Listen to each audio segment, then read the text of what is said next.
नमस्कार, news one India देख रहे हैं आप। मैं हूं आपके साथ कोमल गंगवार। देवभूमि की शुरुआत करेंगे तो ऋषिकेश से खबर। पर्यावरणविद सुंदरलाल बहुगुणा का निधन हो गया है।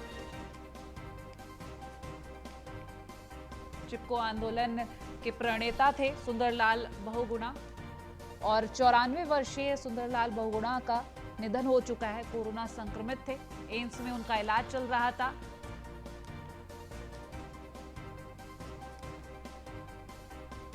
नहीं रहे पर्यावरणविद सुंदरलाल बहुगुणा।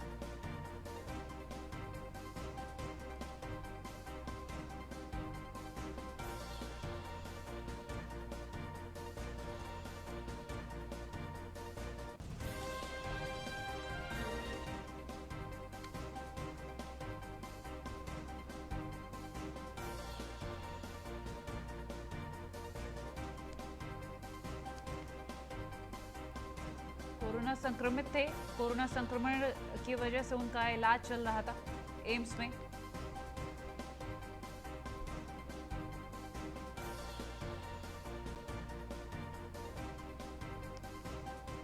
और अब आपको ग्राफिक्स के जरिए बताते हैं सुंदरलाल बहुगुणा का सफरनामा। चिपको आंदोलन के हैं प्रणेता, वृक्ष मित्र के नाम से जाने जाते हैं। 94 साल के हैं सुंदरलाल बहुगुणा। टिहरी गढ़वाल के रहने वाले थे सुंदरलाल बहुगुणा। टिहरी रियासत की स्वाधीनता के लिए संघर्ष किया।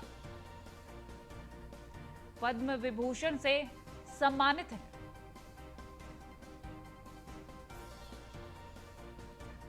तो सुंदरलाल बहुगुणा, ये उनका सफरनामा आपको हमने ग्राफिक्स के जरिए बताया।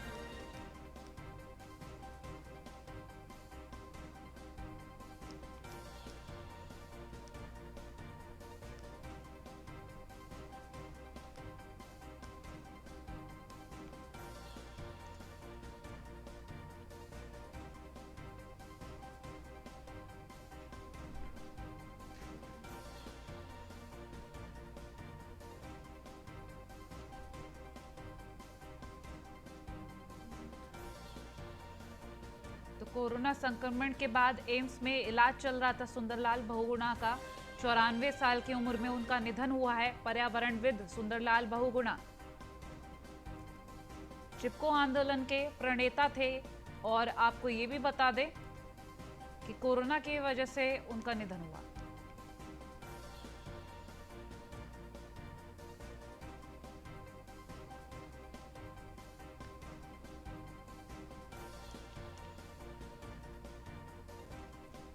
संवाददाता सुदीप जैन हमारे साथ लाइव जुड़ गए हैं देहरादून से। सुदीप, एक बड़ी क्षति पहुंची है जहां पर्यावरणविद कहे जाने वाले, और साथ ही आपको बता दें जिस तरीके से चिपको आंदोलन को लेकर जो खबरें सामने आई थी उसको लेकर आज जब इतनी बड़ी हस्ती की मौत होती है कोरोना की वजह से, एक बड़ी क्षति है।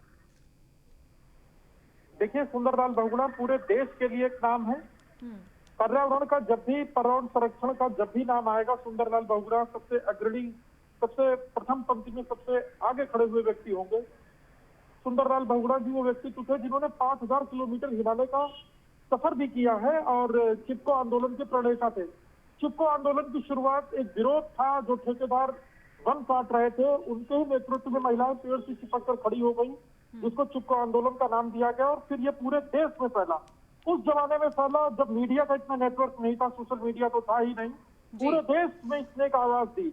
इसके बाद जो टिहरी बांध बना, जो एशिया की सबसे बड़ी, सबसे टॉप जो परियोजनाओं में शामिल है, उसके भी विरोध में तो सुंदरलाल बहुगुणा, और उनकी कई मांगे सरकार और भारत सरकार ने समय समय पर मानी है। तो आज सुंदरलाल बहुगुणा जी के निधन के बाद मुख्यमंत्री तीरथ सिंह रावत ने भी शोक व्यक्त किया है, शोकाकुल हुए हैं। और आज ही सुबह उनके निधन से कुछ देर पहले ही महाराष्ट्र के राज्यपाल भगत सिंह कोश्यारी ने उनका कुशल क्षेम लिया था, उनका हालचाल लिया था। डॉक्टर को निर्देश दिए थे कि हर संभव मदद की जाए, इलाज में भी कोई भी समस्या है, कोई संकट है तो उनको बताया जाए। मुंबई स्तर पे जो मदद होगी वो भी होगी। पर आज सुंदरलाल बहुगुणा जी हम सबके बीच नहीं है, वो परलोक चले गए हैं। सुदीप, कितने दिनों से इलाज चल रहा था एम्स में? जी 8 मई को सुंदरलाल बहुगुणा जी को एडमिट कराया गया था और एडमिट कराए जाने के बाद उनके लीवर में जो दिक्कत थी उसकी रिकवरी हो रही थी, स्वास्थ्य स्थिर था, ऑक्सीजन लेवल भी गिर रहा था, पर चूंकि उनकी उम्र भी ज्यादा थी और दवाओं का असर और सारी दुआओं का असर भी उनके साथ था, पर शायद ईश्वर को ही मंजूर था जो आज हम सबके बीच नहीं है। बिल्कुल वाकई में ये बहुत बड़ी क्षति है और कोरोना की वजह से आज हमारे बीच सुंदरलाल बहुगुणा नहीं, 94 वर्षीय सुंदरलाल बहुगुणा का एम्स में इलाज के दौरान देहांत हो गया है। कोरोना से संक्रमित थे, कोरोना का इलाज चला था। सुदीप आपसे जानेंगे क्या परिजनों से कोई बातचीत हुई? खुद भी एक पत्रकार है जो इस वक्त एम्स गए हुए हैं, उनका फोन मैंने ट्राई किया था पर उनका फोन उठ नहीं सका, शायद वो इस वक्त बिजी होंगे। और उनके जो परिवारजन टिही, गढ़वाल और अन्य स्थानों पर है, उनको सूचना पहुंच चुकी है, वो भी लौट रहे हैं। चूंकि सुंदरलाल बहुगुणा जी कोविड पीड़ित है तो उनका कोविड प्रोटोकॉल के मुताबिक ही जो अंतिम संस्कार है वो होगा। और चूंकि राज्य का एक शोक सूत्र ये बता रहे हैं कि उनके निधन पर शोक भी जारी हो सकता है, हालांकि इसके आधिकारिक आदेशों का इंतजार है, क्योंकि सुंदरलाल बहुगुणा जी को पूरे देश में एक पहचान थी और समय समय पर जब भी प्रकृति की पर्यावरण के बड़े मुद्दे होते थे तो उन्हीं से डिस्कशन होता था। वही टीवी चैनल की डिबेट में या भारत सरकार की कमेटी के समझ में उनके कई बार प्रेजेंटेशन हुए हैं। तो आज माना भी जा रहा है कि सरकार शोक का भी ऐलान कर सकती है। सुदीप ये भी जानेंगे क्योंकि जिस तरीके से चिपको आंदोलन को लेकर जब बात सामने आती है तो कई और चेहरे भी सामने आते हैं। यहाँ अगर हम सुंदरलाल बहुगुणा का नाम लेते हैं तो इनके साथ साथ कई अन्य लोग भी होंगे जो उनको फॉलो कर रहे होंगे। जी, बहुत ऐसे नाम है जो जल पुरुष राजेंद्र जी का हम नाम जानते हैं, वो सुंदरलाल बहुगुणा का एडमायर है, उन्हें उनको फॉलो करते थे, उनको मानते थे। पर पहाड़ में राजेंद्र काला जी एक बड़ा नाम है, वो सुंदरलाल बहुगुणा को फॉलो करते थे। इसी प्रकार से बहुत बड़ी चेन है। कुछ समय वो राजनीतिक जीवन में भी रहे, हालांकि बाद में उन्होंने इसे परित्याग कर दिया था और वो सिर्फ और सिर्फ विशुद्ध रूप से पर्यावरण के लिए पहाड़ कैसे बचे, पहाड़ का जल जंगल जमीन, पहाड़ के काम कैसे आए, कैसे लोगों को रिलीफ मिले, इसी को लेकर वो चिंतित थे। वयोवृद्ध भी बहुत थे और कोविड में एम्स में उनका विशेष ख्याल रखा जा रहा था, पर शायद आज अंतिम दिन था उनका और आज वो परलोक सिधार गए, स्वर्ग सिधार गए। चलिए, बहुत शुक्रिया तमाम जानकारी हम तक पहुंचाने के लिए।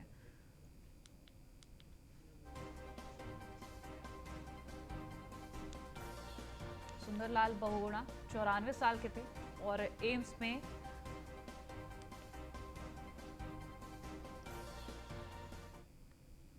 एक दिन या एक महीना, एक हफ्ता कभी ऐसा रहा हो कि जिसमें उनकी किसी आंदोलन में भागीदारी न रही हो, कभी घर में बैठे रहे हों फुर्सत से साल 2 साल, ऐसा हम कभी नहीं देखते। एक-एक साल, एक-एक महीना, एक-एक हफ्ता, एक-एक दिन वो लगातार रहे। जब खाली रहे, एकदम कुछ भी नहीं, आंदोलन नहीं हो रहे थे, तो वो पैदल हिमालय को नाप रहे थे। ये है कि हम जहाँ एक सामाजिक कार्यकर्ता के रूप में, एक चिपको के नेता के रूप में, एक पर्यावरणविद के उनके रूप में उनको देखते हैं, तो ज़्यादातर उनके उपवास, उनकी भूख हड़ताल हमारे सामने होती है, खास करके जो टिहरी बांध के खिलाफ है।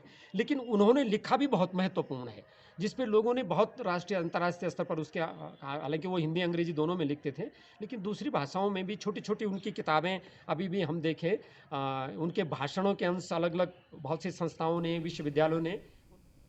और वहीं उत्तराखंड में कोरोना संक्रमण घट रहा है। पिछले 24 घंटे की बात कर लेते तो कोरोना के 3,658 नए केस सामने आए। 24 घंटे में 80 लोगों की जान भी गई है। वहीं उत्तराखंड में पिछले 24 घंटे में स्वस्थ हुए लोगों की बात कर ले तो 8,006 लोग स्वस्थ होकर अपने घर वापसी कर चुके हैं। कोरोना से अब तक 5,484 लोगों की मौत हुई है।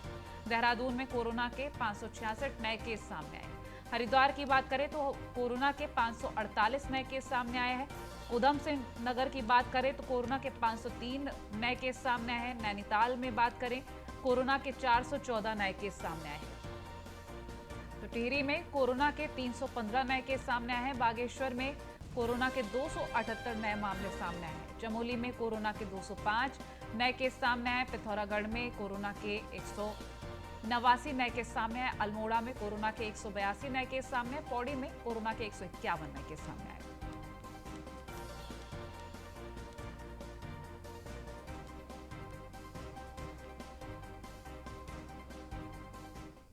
देहरादून से खबर है। विधानसभा अध्यक्ष प्रेमचंद अग्रवाल ने की भेंट सीएम तीरथ सिंह रावत से। उनके कार्यालय में शिष्टाचार भेंट की है। कोरोना की दूसरी लहर को लेकर यहां खास चर्चा की है।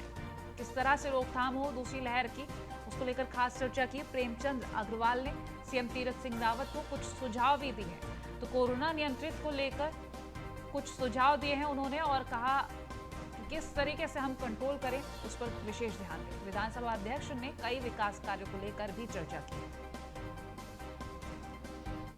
पर्यावरणविद पद्म भूषण श्री सुंदरलाल बहुगुणा जी जो एम्स में भर्ती हैं, उन्हें निश्चित रूप से हम सब बड़ा सम्मान भी देते हैं। अभी उनकी स्थिति थोड़ा गंभीर है। इस बारे में मेरे उनके पुत्र जो पत्रकार भी हैं राजीव नयन बहुगुणा जी से और एम्स के पीआरओ आदरणीय हरीश थपलियाल जी से उनके स्वास्थ्य के बारे में मैंने बातचीत की है। तो बताया गया कि वो थोड़ा गंभीर स्थिति में है। मैं इसके लिए सभी से अपील कर रहा हूँ, अनुरोध कर रहा हूँ कि हम सब लोग मिलके उनके शीघ्र स्वास्थ्य लाभ के लिए दुआ करें, भगवान से प्रार्थना करें। हालांकि एम्स के तमाम डॉक्टर्स उनके स्वास्थ्य को ठीक करने में बहुत मुस्तैदी से काम कर रहे हैं, बहुत गंभीरता से काम कर रहे हैं, पूरी तरह से एकजुट होकर उनके स्वास्थ्य को शीघ्रता से लाभ मिले उसके लिए प्रयास कर रहे हैं। फिर भी मेरी आपसे अपील है कि हम लोग सब मिलकर उनके शीघ्र स्वास्थ्य लाभ की कामना करें।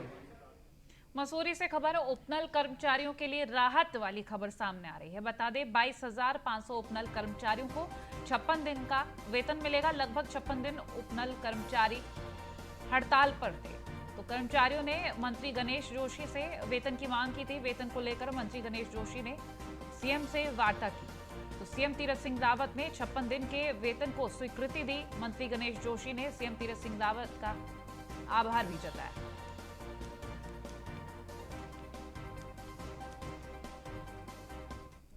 देहरादून से खबर, किसानों के लिए राहत वाली खबर सामने आ रही है। किसानों को महंगी डीएपी खाद से राहत मिली है।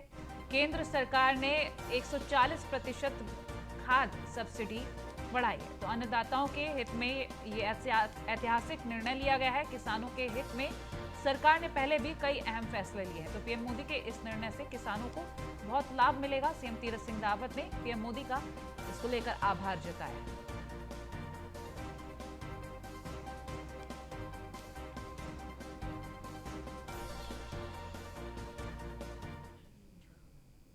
ऋषिकेश से खबर, उत्तराखंड में तेजी से फैल रहा है ब्लैक फंगस। ब्लैक फंगस से अब तक देवभूमि में 3 मौतें हो चुकी हैं। एम्स में अब तक 46 केस सामने आए हैं। 43 मरीजों का इलाज चल रहा है।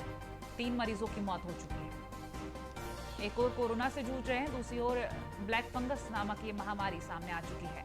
दोहरी चुनौती अब जनता के सामने और सरकार के सामने। जनता को भी जंग लड़नी है और सरकार को कैसे जनता को बचाना है इस पर रणनीति तय करनी है और जल्द से जल्द इस जंग को जीतना तय करना होगा।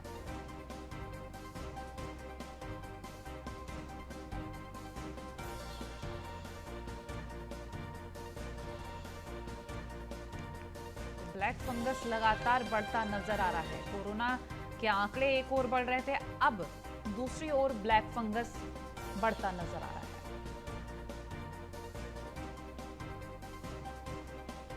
कोरोना के बढ़ते आंकड़ों को देखते हुए अगर बात की जाए तो नियंत्रण पाने की लगातार कोशिश की जा रही थी, लेकिन अब ब्लैक फंगस जब बुरी तरह से फैल रहा है तो कैसे नियंत्रण किया जाए, इस पर सरकार चिंतित है।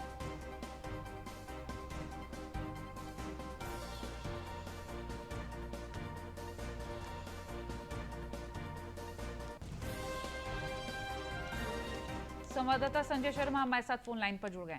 संजय, एक और कोरोना था, अब दूसरी ओर ब्लैक फंगस भी आ चुका है। ब्लैक फंगस भी तेजी से फैल रहा है, क्या कुछ रणनीति है सामने?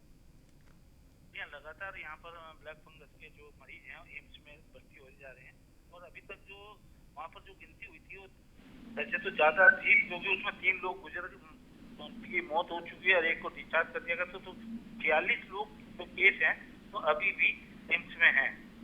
कि उन लोगों को जो है एक स्पेशल वार्ड बना रखा है जहां उन लोग 25 लोगों की सर्जरी की तैयारी चल रही है। तो सर्जरी कर उनको डिस्चार्ज किया जाएगा। और एक जो अल्मोड़ा की 69 ईयर की एक पुरुष थे जो की मौत हुई है और एम्स में अभी माइक्रोसिस के 42 रोगी भर्ती है एट प्रेजेंट। ठीक है, चलिए बहुत शुक्रिया संजय तमाम अपडेट्स के लिए।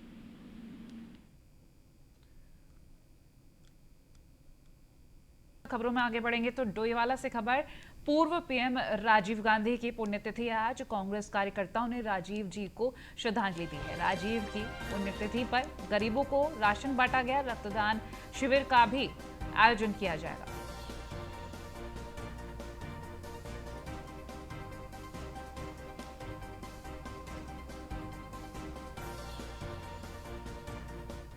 मैं आदरणीय राजीव गांधी जी को, जो हमारे ऐसे प्रधानमंत्री रहे जिन्होंने एक ग्रामीण क्षेत्र को एक प्रथम श्रेणी में लाने का काम किया है, कंप्यूटर ज्ञाता है और एक अच्छी सोच वाले प्रधानमंत्री रहे हैं।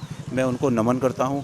और कांग्रेस पार्टी आज इस कोरोना महामारी के चलते हुए घर घर जाने का काम कर रही है। जो गरीब मजदूर किसान तबका है उन तक पहुंचने का काम कर रही है। हर तरह की सहायता उन्हें उपलब्ध कराने का काम कर रही है। और हमारे जो माननीय अध्यक्ष जी प्रीतम सिंह जी हैं, उनके नेतृत्व में पूरे प्रदेश में कार्यक्रम चलाया जा रहा है। ब्लड डोनेट का कार्यक्रम है 21 से 25 तक। और कल हमारे